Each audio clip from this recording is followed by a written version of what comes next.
As dads, we often put the needs of our families first. But what about our own mental health? Marcus Aurelius, a master of Stoic philosophy, offers practical tools to manage stress, cultivate resilience, and find inner peace. Let's explore these timeless teachings together.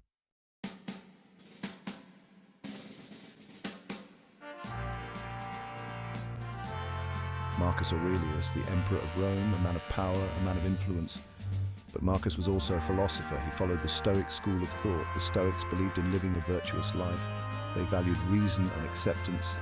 Marcus Aurelius embodied these principles. He wrote about them in his personal meditations. These writings offer profound insights. They provide guidance for navigating life's complexities.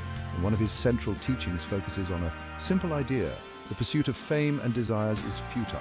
In a world obsessed with recognition, this message resonates deeply. Why do we chase fleeting glory?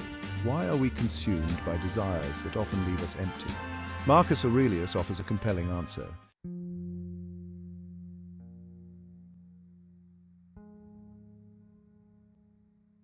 Imagine a life driven by virtue, not vanity. A life where inner peace trumps external validation. This is the essence of Marcus Aurelius's philosophy. He believed that true fulfillment comes from within. Fame, he argued, is like a shadow. We chase it relentlessly. Yet it remains elusive. Desires, too, can lead us astray. They promise happiness, but often deliver disappointment. Marcus Aurelius encourages us to examine our desires. Are they truly our own, or are they imposed by society? By freeing ourselves from the pursuit of fame and the grip of desires, we find liberation. We discover contentment in living a virtuous life. Join us on a journey. Explore the wisdom of Marcus Aurelius. Discover why fame and desires are not worth pursuing.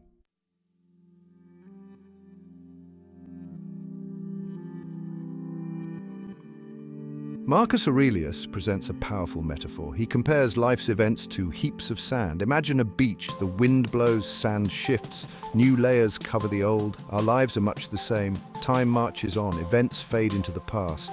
What seems important today becomes a distant memory tomorrow. Fame, Marcus argues, is subject to this relentless process. No matter how great our achievements, time will eventually obscure them. Like those grains of sand, our names will be buried beneath the weight of history. This is the nature of time. It erodes even the most towering reputations. Those who chase eternal fame are pursuing an illusion. Their efforts are ultimately in vain.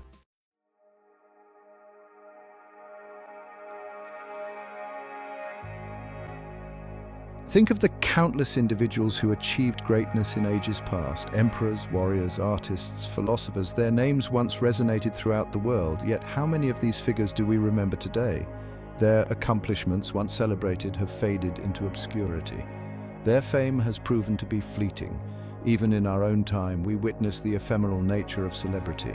Names that dominate headlines today may be forgotten tomorrow. The public's attention is fickle. It moves on to the next sensation. Marcus Aurelius reminds us of this sobering reality. He urges us to detach ourselves from the allure of fame. It is a fickle mistress. Her embrace is fleeting.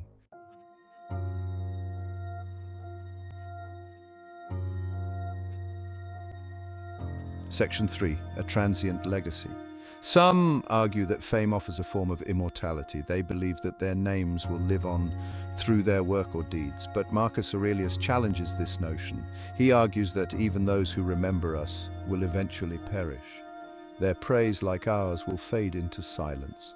True immortality, he suggests, lies beyond human recognition. Consider the pyramids of Egypt. They stand as testaments to the pharaohs who commissioned them. Yet, the names inscribed on those monuments mean little to us today. We may marvel at the architectural prowess, but the individuals who sought immortality through those structures remain distant and unknown. Their fame has not withstood the test of time.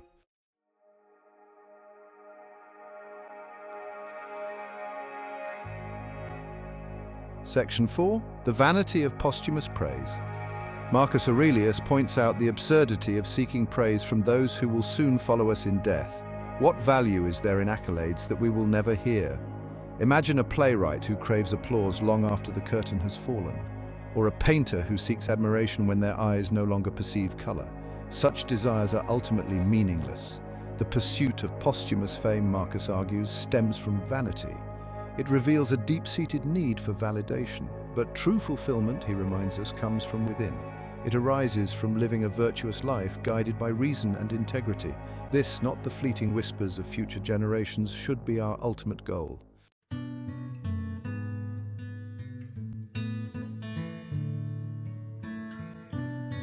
Section 1. Intrinsic worth.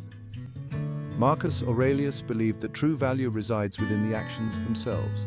A virtuous act, he argued, is inherently good, regardless of external recognition. Imagine a musician playing a beautiful melody in an empty hall.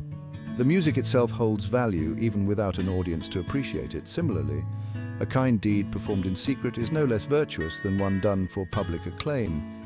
The act itself carries its own reward. Marcus reminds us that seeking praise diminishes the purity of our actions. It shifts our focus from internal motivation to external validation. We become more concerned with appearances than with genuine goodness.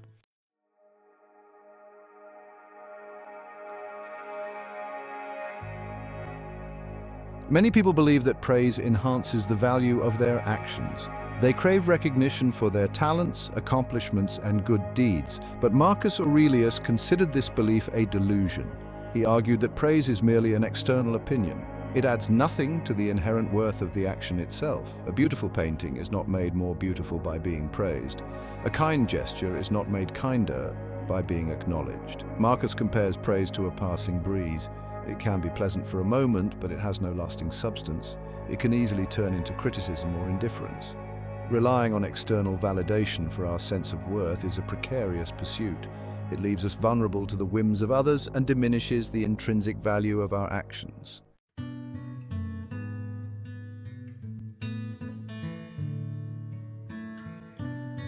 The Stoics believed that living a virtuous life was the ultimate goal. This meant acting in accordance with reason, justice, courage, and wisdom. It meant fulfilling one's duty, regardless of external circumstances. Praise, from a Stoic perspective, was irrelevant to this pursuit. A true Stoic would act virtuously regardless of whether anyone noticed or applauded. Their motivation stemmed from an inner sense of duty and integrity. Marcus Aurelius embodied this ideal. As emperor, he had access to immense power and adulation, yet he remained grounded, focused on fulfilling his duties and living a virtuous life. He understood that true fulfillment came not from external recognition, but from aligning his actions with his principles. This, he believed, was the path to true happiness and contentment.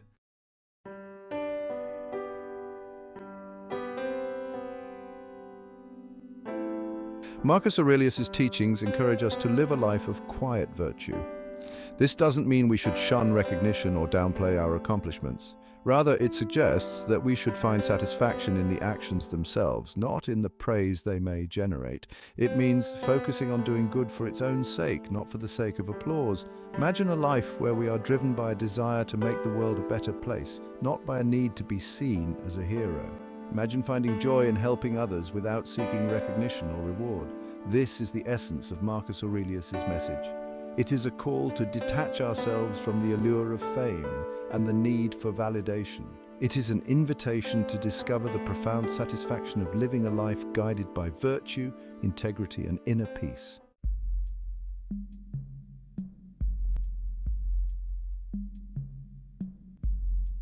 Desire, it's a powerful force. It drives us, motivates us, and shapes our actions. We crave pleasure, success, and possessions. These desires, Marcus Aurelius warns, can lead us down a treacherous path. The allure of desire is strong. It whispers promises of happiness and fulfillment. It paints a picture of a life filled with pleasure and satisfaction. But this, Marcus argues, is a dangerous illusion.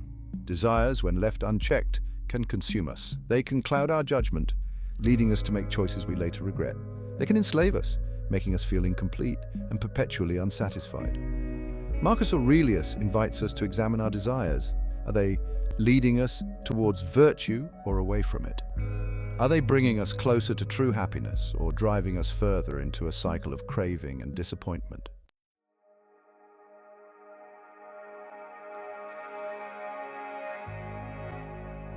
The philosopher Theophrastus, a contemporary of Aristotle, made a striking distinction between acts motivated by desire and those driven by anger. He argued that actions fueled by desire are more blameworthy. Anger, he reasoned, often stems from a perceived injustice. It's a reaction to a wrong suffered. Desire, on the other hand, springs from a place of perceived lack. It's a yearning for something we believe we need to be happy. When we act out of anger, we may harm others, but often there's an element of retaliation or a desire to right a wrong. When we act out of desire, however, we prioritize our own perceived needs above the well-being of others. Marcus Aurelius, reflecting on Theophrastus's view, suggests that strong desires can make us oblivious to the needs and perspectives of those around us. We become so fixated on acquiring what we crave that we disregard the potential consequences of our actions.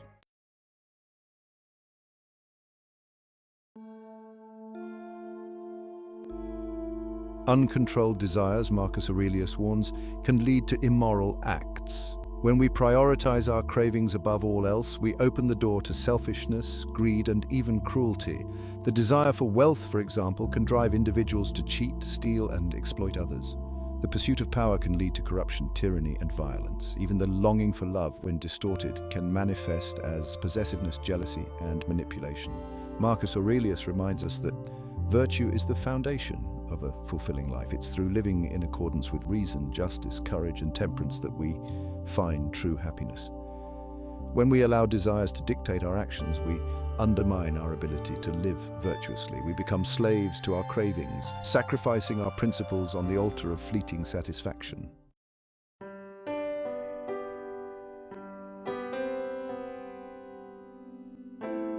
The pursuit of desires often leads to a cycle of fleeting pleasure and inevitable disappointment. We convince ourselves that achieving a certain goal, acquiring a particular possession, or attaining a specific status will bring us lasting happiness. Yet when we finally grasp what we've been chasing, the satisfaction is often short-lived. The desire quickly attaches itself to a new object, leaving us feeling empty and unfulfilled. Marcus Aurelius encourages us to break free from this cycle of craving and disappointment. True contentment, he argues, lies not in the attainment of external things, but in cultivating inner peace and accepting what life brings. By detaching ourselves from the relentless pursuit of desires, we can find tranquility and satisfaction in the present moment, free from the tyranny of insatiable wants.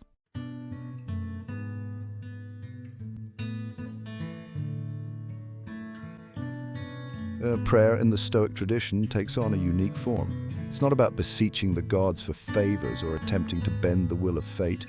Instead, it's about aligning ourselves with the natural order of the universe.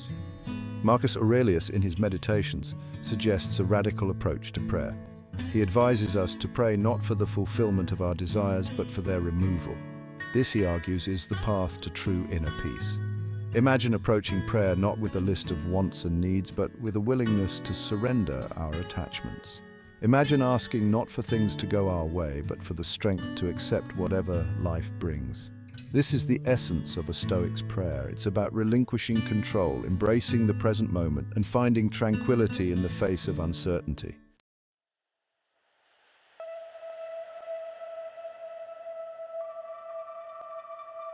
The Stoics believed in a concept known as providence. They saw the universe as governed by a rational and benevolent force. Everything they believed unfolded according to a grand plan, even if that plan remained hidden from our limited human perspective. This belief in providence provided a sense of comfort and acceptance. It allowed the Stoics to face adversity with equanimity, knowing that even seemingly negative events served a purpose within the larger cosmic order. Marcus Aurelius encourages us to trust in this benevolent force. He reminds us that we are part of something larger than ourselves, interconnected with the universe and guided by its wisdom. Surrendering to providence doesn't mean becoming passive or resigning ourselves to fate. It means acknowledging that we don't always have control over external events, but we do have control over our own thoughts, emotions, and reactions.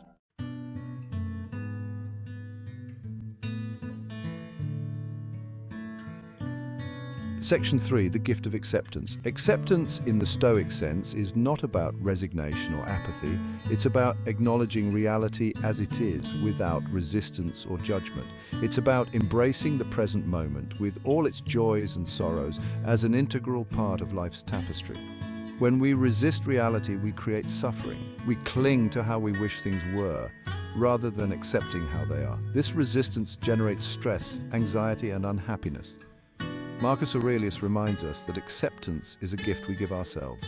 It's a conscious choice to let go of our need to control, to surrender to the flow of life, and to find peace in the present moment. Acceptance doesn't mean we can't strive for improvement or seek to make the world a better place. It simply means we approach these endeavors from a place of peace and equanimity rather than from a place of striving and resistance.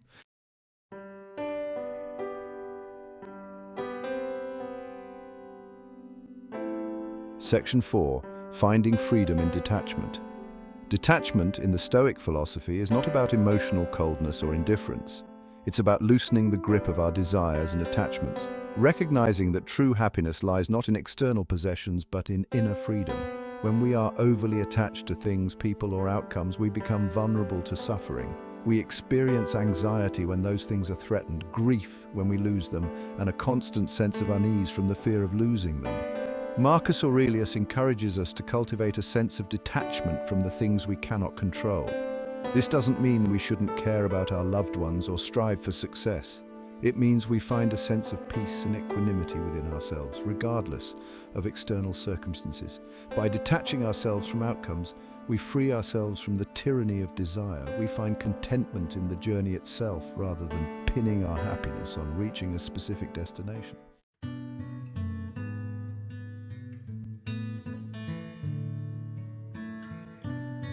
Section 1. Redefining success. Success is often equated with fame, fortune, and external validation. We are bombarded with images of wealth, status, and celebrity. Marcus Aurelius offers a powerful antidote to this narrative.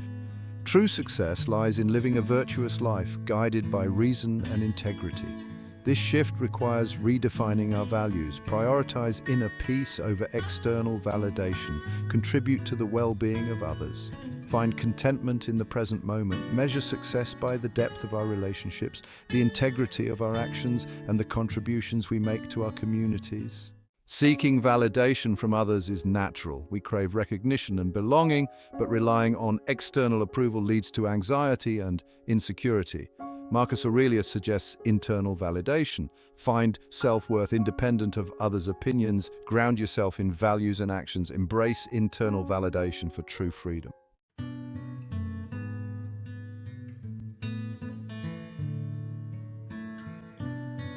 Our minds are often preoccupied with regrets about the past and anxieties about the future. We dwell on past mistakes, replaying conversations in our heads and agonizing over what might have been. We worry about things that might never happen, creating unnecessary stress and robbing ourselves of the joy of the present moment. The only moment we have true control over is the present. He encourages us to embrace the present moment fully, experiencing it with all our senses and appreciating the simple joys that life has to offer.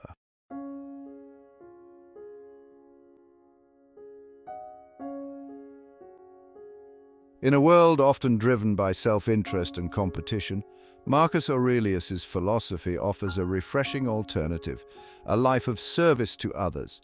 He believed that true fulfillment comes not from pursuing personal gain, but from contributing to the well-being of our communities and the world around us. This service can take many forms. It might involve volunteering our time, donating to causes we care about, using our skills and talents to help others, or simply offering a listening ear or a helping hand to those in need. Living a life of service is not about seeking recognition or reward. It's about recognizing our interconnectedness with all beings and acting with compassion, empathy, and a genuine desire to make a positive difference in the world.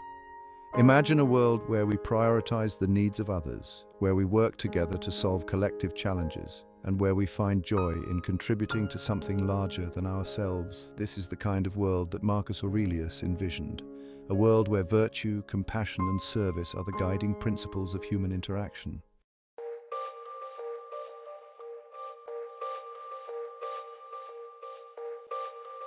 Across the chasm of time, the whispers of Marcus Aurelius still reach us. A Roman emperor, he found solace not in power but in philosophy.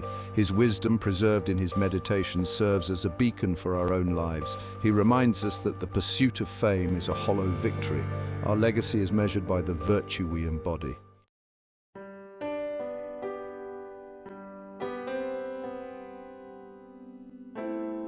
Marcus Aurelius's legacy is not one of grand conquests or architectural marvels. It is a legacy of inner peace, of finding contentment amidst the storms of life. True happiness is found in aligning ourselves with virtue and reason. Detach from the ego, relinquish external validation, and find solace in the present moment. His philosophy guides us through life's complexities with grace and equanimity. Marcus Aurelius beckons us towards a life of purpose, rich in meaning and fulfillment. We are defined by the content of our character and the impact we have on others. Embrace virtue, act with integrity, and treat others with kindness. Strive to make the world a better place through our actions. This is the path to true fulfillment, a life lived with intention and purpose, a profound sense of connection to something larger than ourselves. Thanks for joining me on this journey through the wisdom of Marcus Aurelius. Remember, true strength lies not in power or fame, but in inner peace and virtuous living. If you found this meditation helpful, please like, share, comment, and subscribe for more inspiring content. Your support helps us continue to share these timeless teachings with others. Until next time, may your days be filled with tranquility and your heart with gratitude.